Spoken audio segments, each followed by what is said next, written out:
to the world of 21 Futures Tales from the Timechain.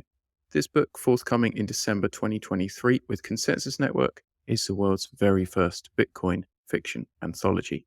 I'm the editor, Philip Char, and today we speak with one of the authors featured in the anthology, Satillionaire, or Sati, should I call you? Welcome. All right. Thank you. Yeah. Good to be here. Yeah, really looking forward to hearing a bit of your story, the Bitcoin overlay. Later on, um, we'll be hearing a bit of that later. But first, a few questions for you. Wonder if you could tell everyone, how did you decide to get involved with the 21 Futures project?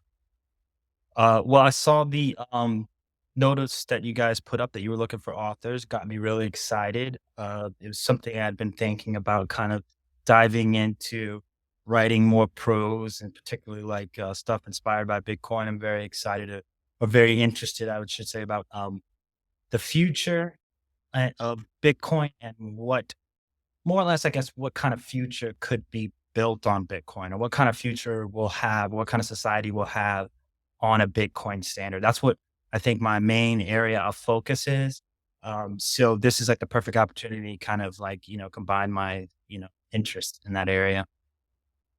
Sure, it's really nice. Living in this, maybe for some it's a frustrating age and a confusing age, but we're living in this age of like Bitcoin imagination.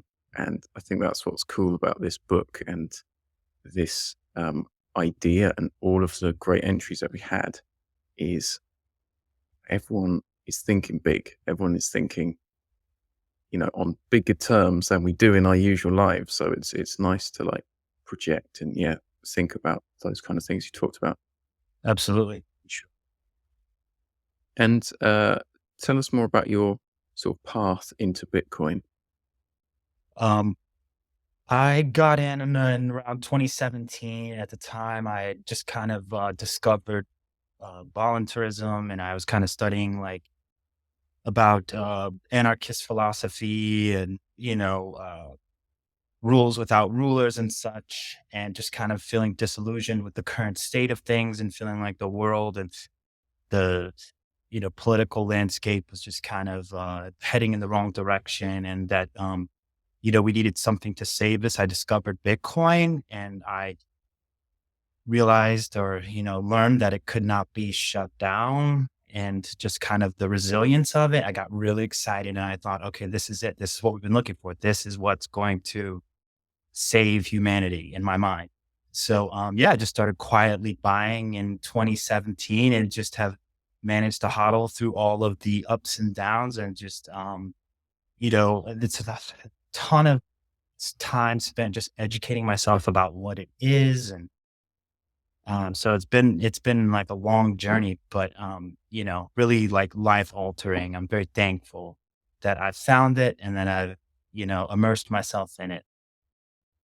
Yeah, great to hear. And now, you're going to be part of telling other people about it through stories, which is great because, we think one of the things that we've been missing is there's so many great educational books, podcasts, series about the technology, what it is and what it, might be.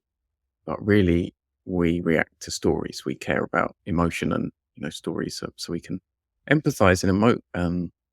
So it's very rewarding, I think, to be a part of that. And, great job on being selected and sending us your work. So thanks for that. Yeah, yeah, I was very excited to be selected, and like you said, I think a lot of Bitcoin uh podcasts and knowledge, and writing and stuff like that is based on like educational, and there's a lot of people just trying to get the damn thing to work right now, building out the Lightning Network and all of these things, and making sure they really do work and really will scale when the time comes. And so there's a frenzy right now, and there's a lot of focus on that. Um, but what I'm interested in, what might be lost a little bit, is like, okay, well, I feel very comfortable that we're going to get it up and running, and that it's all going to work, and that it's going to scale and be just fine. So where does that lead us? What then? And that's what I like about this book, is like, we're discussing the what then. We're kind of bringing the future into the present a little bit, and, figuring out all the cool things that we'll be able to do once we do have this and, a significant amount of people are using it.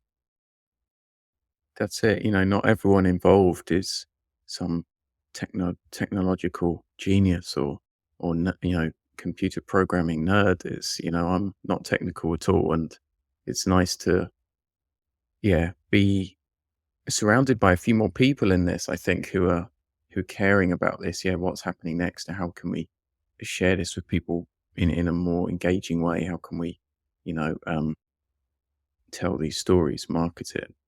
Yeah, absolutely. Um, Tell us more about your writing. So, what kind of writing do you do apart from short stories that are going to appear in this book? well, I come from the entertainment industry. I'm a filmmaker, TV producer, director. And so generally, most of the writing I do is like screenplays or movie pitches, things like that. So I'm very focused on story. I love story. Um, that is a very different style of writing. It actually can be quite confining in a lot of ways, particularly with dialogue. Um, it's just very difficult. So prose is like a nice departure from that, where you still can tell a cinematic story, but you have a little more leeway. You can have a little more you're not confined by the budget that you might have to make it with or actually trying to produce it. You could just tell the story. So it's been really refreshing to do that. Yeah, it's always interesting to me the difference between screenwriting and prose. I mean, I'm not a screenwriter, and I always think, I'm jealous of you guys. I'm like, in just 1 second of footage, you can show a cityscape or something that you could take 3 pages to describe. But, obviously, people don't do that. But there's advantages to prose, like you say. There's a bit Absolutely. more Abs- leeway for imagination, maybe, and uh, different kind of storytelling techniques. yeah, but I mean, I think it's all in the end the same. We're all telling the same story. There's only a few versions of the story that, we humans, it's kind of down to a science in a way. We know what works for us, but it's still just really difficult, however you do it. But, this has been fun. It's gotten me kinda lit a fire in me to do more stuff like this. That's great. I mean, I'm biased, but I personally think short fiction is so underrated and misunderstood as something lesser than the movies and the novels of the world, which have that typical, hero's journey or like 3 act structure. There's so much room for exploration of these little snippets of stories, just little pieces of people's lives, just like your story. It's not the whole story. It's not like a whole movie. It's a short scene in a bigger picture. And I bring up things like Love, Death, and Robots. The Netflix series is something which was quite. I mean, it seems obvious when you say it. It's just like cool short animations which present something interesting. But why don't we have more of it? I think we need more of it.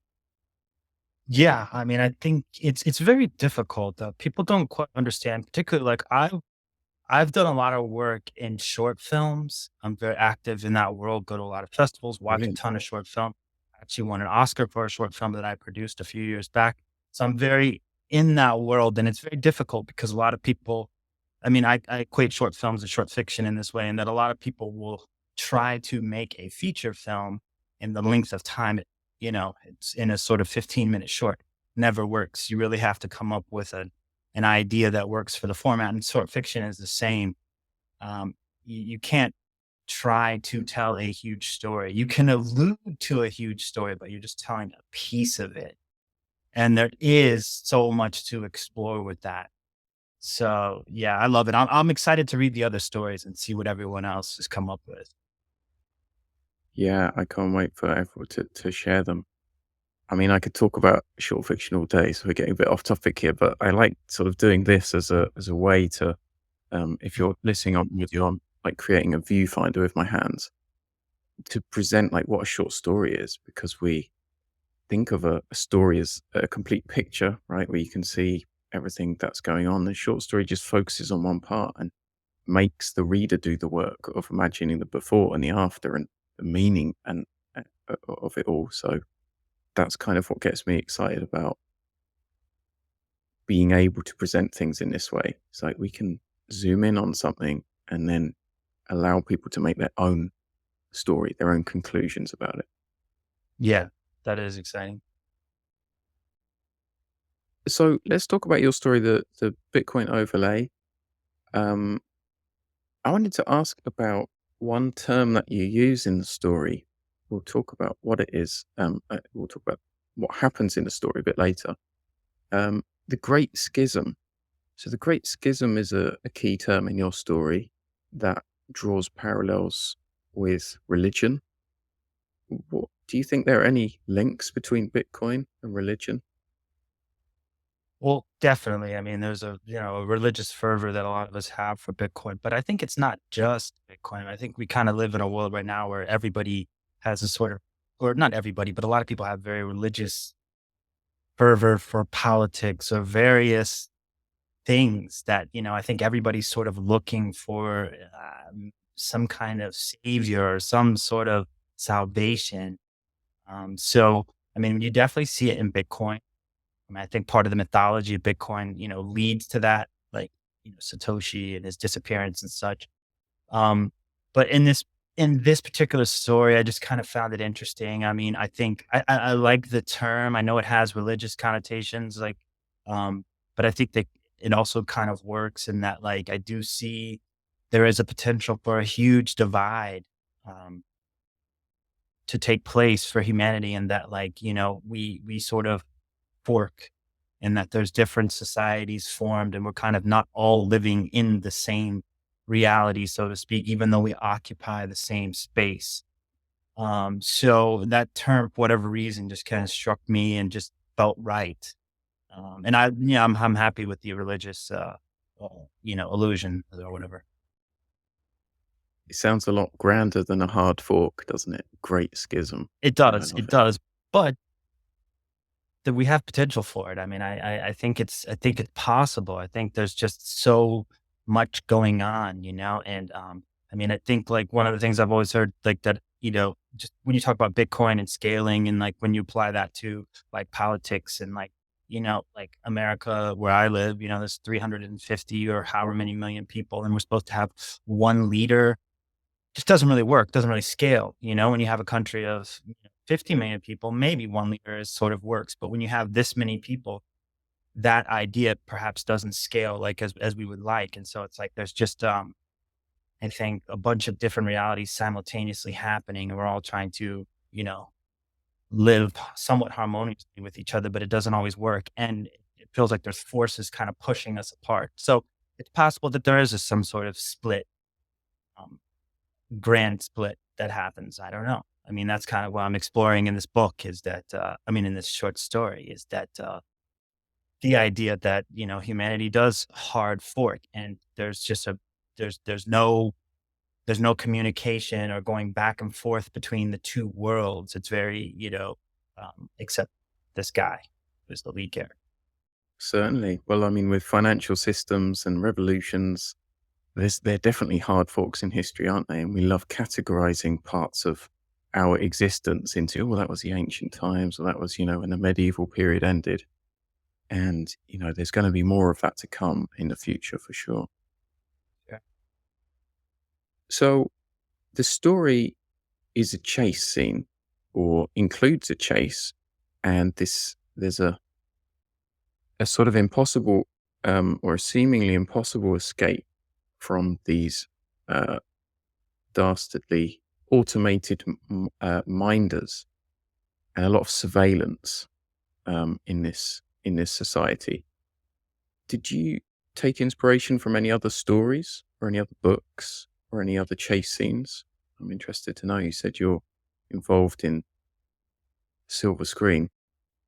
Yeah, I mean, it's hard to pinpoint just one, influence there, but I mean, I'm a big sci-fi fan, and I do actually really like action movies. I think there's an art to it, and sometimes I mean, some of them are trash, obviously, but there is an art to some of these movies and the way they're made and, the excitement of a chase. And it's just, I mean, I definitely am, inspired by a lot of the movies and some of the sci-fi that I've read over the years. It's hard to just pinpoint one influence, though. I think it's all just, kind of an amalgamation in the end, right?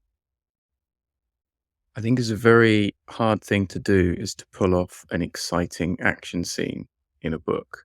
I mean, much harder than compared to a big budget movie. So, I mean, great job. I can say to everyone listening, it's a really exciting read. So Thanks. Yeah. great job on that. And yeah, I think it's not so common. I mean, maybe in some sci-fi stories, yeah, there's more action, there's more kind of fighting and escaping and things like that. But there's not a huge amount of literature that's doing that so much nowadays because maybe we have more film and TV content and more video content to watch.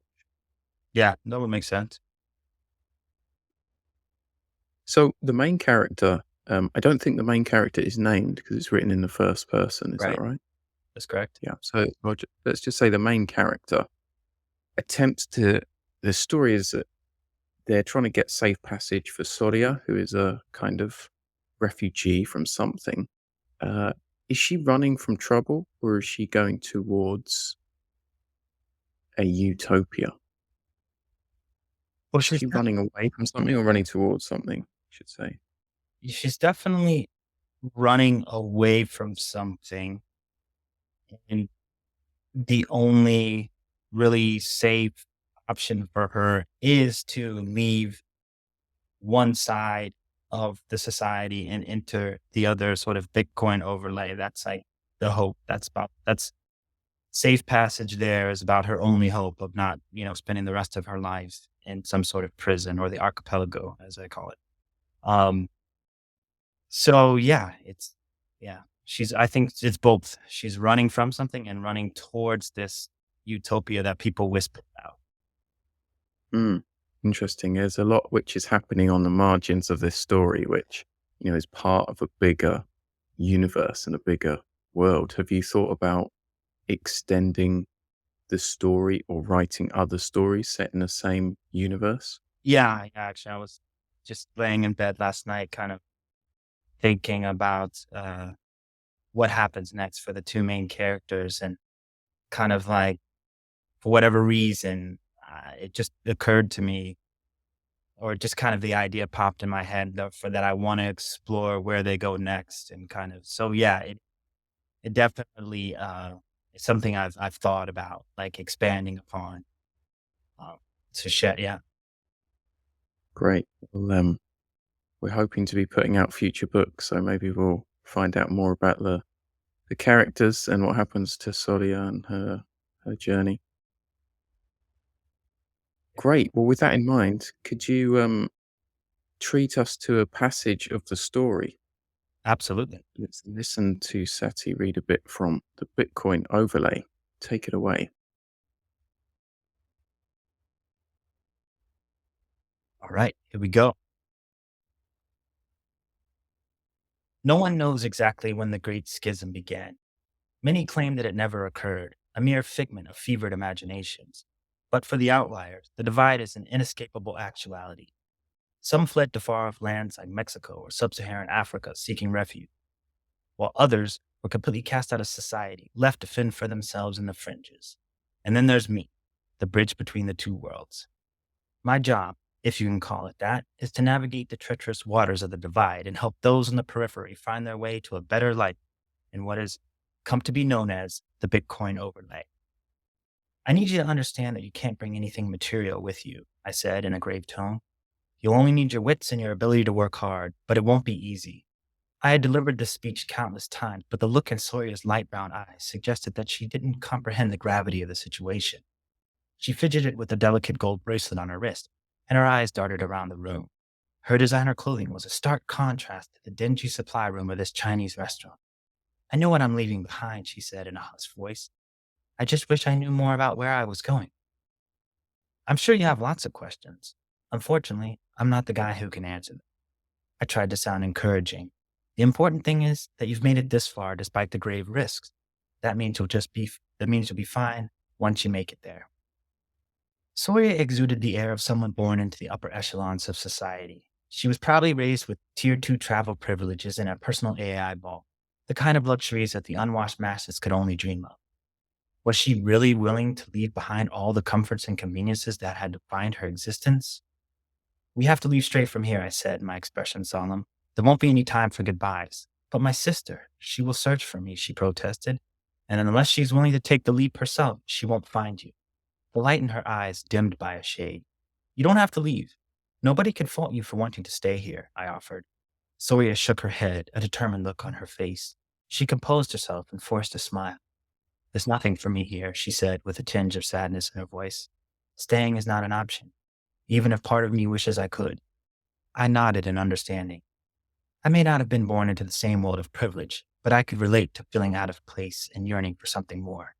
I know the stories probably make it sound like a far fetched utopia, and at one time it was. But now there really is a genuine refuge for those who dare to dream. I paused, allowing the weight of my words to settle in the air. It might seem scary, but once you make it to the other side, you'll never look back. I met Soria's gaze, seeing a flicker of doubt in her eyes. Do you truly believe that?